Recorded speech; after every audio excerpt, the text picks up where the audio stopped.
sejam todos bem-vindos ao módulo de agentes públicos do curso Direito Administrativo no Setor Público.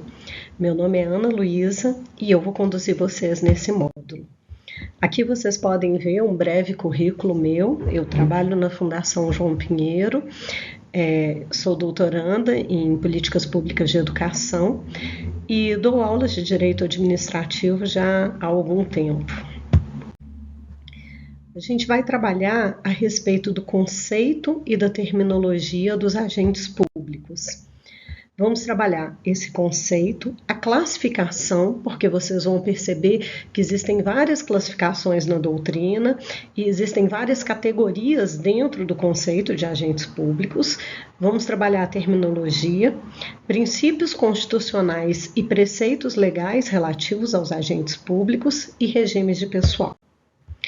Pois bem, começando a trabalhar a respeito de agentes públicos, a gente tem que pensar que agentes públicos é um importante conteúdo dentro do direito administrativo.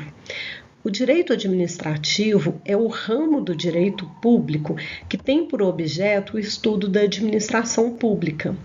E a administração pública tem basicamente dois diferentes sentidos, que são eles o sentido formal, subjetivo ou orgânico, e o sentido material, objetivo ou funcional. De acordo com o sentido ao qual nós nos referimos quando tratamos da administração pública, nós iremos grafar essa expressão com letras maiúsculas ou com letras minúsculas. Então, no sentido formal, subjetivo ou orgânico, só essas palavras elas já nos remetem a qual é a grafia que deve ser utilizada. Se eu estou falando em um sentido subjetivo, eu estou me referindo a um sujeito.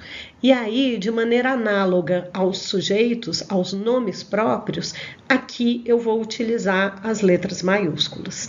Então, a administração pública, no sentido formal, subjetivo ou orgânico, ela se refere ao conjunto de agentes, e aí a gente está falando dos agentes públicos, órgãos, aí a gente está pensando na estrutura administrativa, e pessoas jurídicas destinadas à execução da atividade administrativa. Quando a gente fala nas pessoas jurídicas, tanto a gente pode pensar nos entes federados, União, estados, municípios, Distrito Federal, como a gente também pode pensar nas entidades que compõem a administração indireta do Estado. Então, autarquias, fundações, empresas públicas, sociedades de economia mista. Pois bem, quando eu me refiro à administração pública nesse sentido formal, subjetivo ou orgânico, eu estou me referindo ou às pessoas físicas que atuam na administração pública ou à estrutura administrativa, que é composta por pessoas jurídicas e por órgãos. Então, eu estou me referindo à estrutura e às pessoas que manejam a máquina administrativa. Quando eu me refiro a um sentido material, objetivo ou funcional, novamente, os próprios termos já nos remetem ao tipo de grafia que deve ser utilizada. Se eu estou falando em sentido objetivo, material, eu estou me referindo a um objeto, a uma coisa. Na língua portuguesa, eu estaria me referindo a um substantivo, e esse substantivo ele seria grafado com letras minúsculas, porque eu estou me referindo a uma coisa, a um objeto.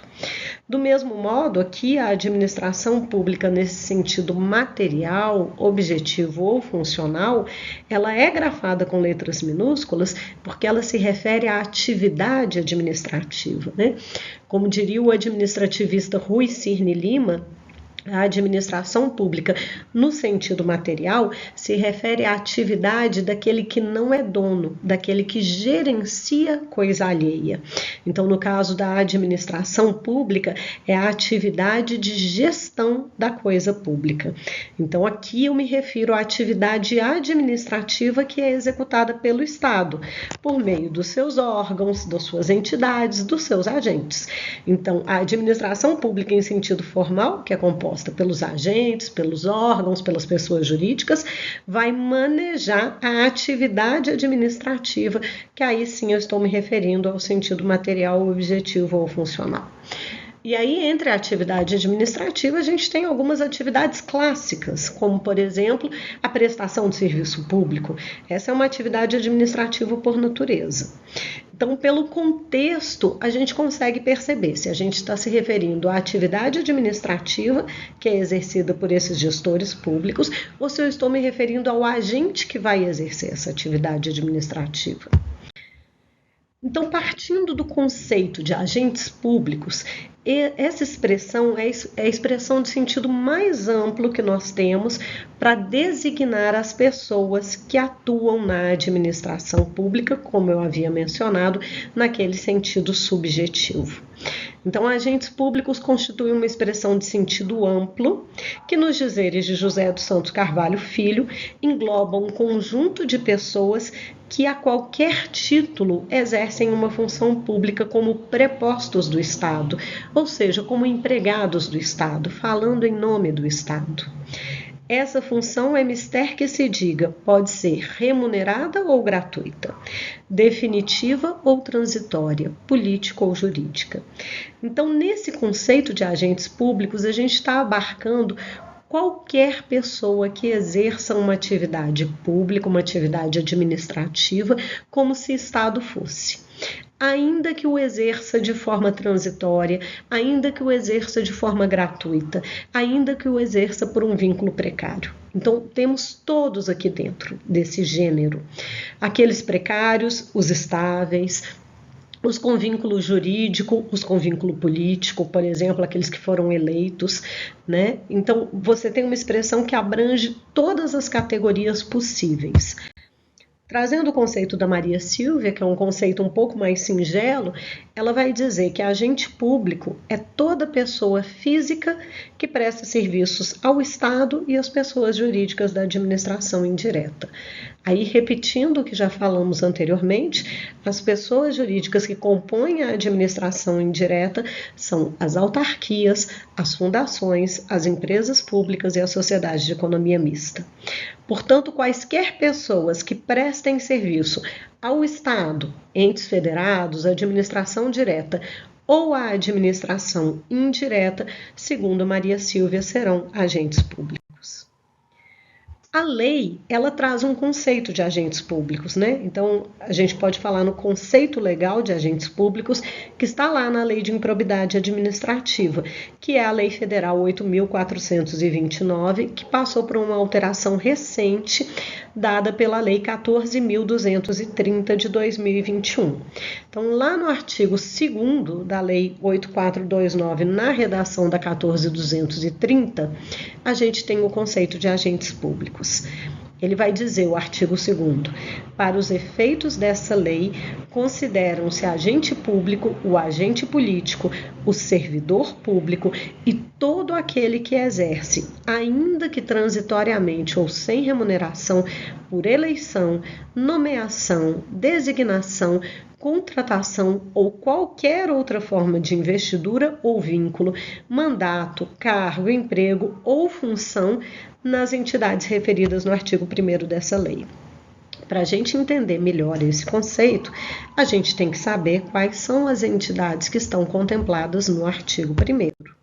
E aí o artigo 1º vai dizer: os atos de improbidade violam a probidade na organização do Estado e no exercício de suas funções e a integridade do patrimônio público e social dos poderes executivo, legislativo e judiciário, bem como da administração direta e indireta no âmbito da União, dos Estados, dos municípios e do Distrito Federal. Então, unindo esses dois artigos, o artigo 1º e o artigo 2º, a gente chega num conceito legal de agentes públicos que contemplam pessoas físicas que atuam em qualquer um dos entes federados, União, Estados, Distrito Federal, municípios, em quaisquer uma das pessoas jurídicas que compõem a administração indireta, autarquias, fundações, empresas públicas, sociedades de economia mista, com vínculos de efetivos, por exemplo, nomeados, com vínculos de designação, com vínculos de contratação, ou seja, por meio de regime estatutário, por meio de regime empregatício ou seletista, de maneira transitória, de maneira definitiva, de maneira remunerada ou de maneira gratuita. Todas essas pessoas que atuam, aí voltando ao Zé dos Santos Carvalho Filho, como prepostos do Estado, ou seja, como se levassem à vontade do Estado, são considerados agentes públicos. E aí, para facilitar ainda mais essa noção de agentes públicos, eu trago aqui essa figura que foi criada a partir da Maria Silvia Zanella de Pietro, a partir dos ensinamentos da Maria Silvia no manual dela de Direito Administrativo, e que é uma classificação de agentes públicos muito aceita ultimamente na doutrina. Então, aqui vocês podem perceber que nós temos um grande gênero, que é o agentes públicos, que se divide nas seguintes espécies: agentes políticos, servidores públicos, militares e particulares em colaboração com o poder público. E dentro dessa classificação, Maria Silvia coloca dentro do subgênero servidor público os estatutários, os empregados públicos e os contratados temporariamente. Mais adiante, nós iremos analisar cada uma dessas espécies, a classificação de cada uma delas. Então, o que são os agentes políticos, quem são eles, o que são os servidores públicos, dentro de servidores públicos, quais são os estatutários, os empregados públicos e os contratados temporariamente, quem são os militares e quem são os particulares em colaboração com o poder público. Até a próxima aula.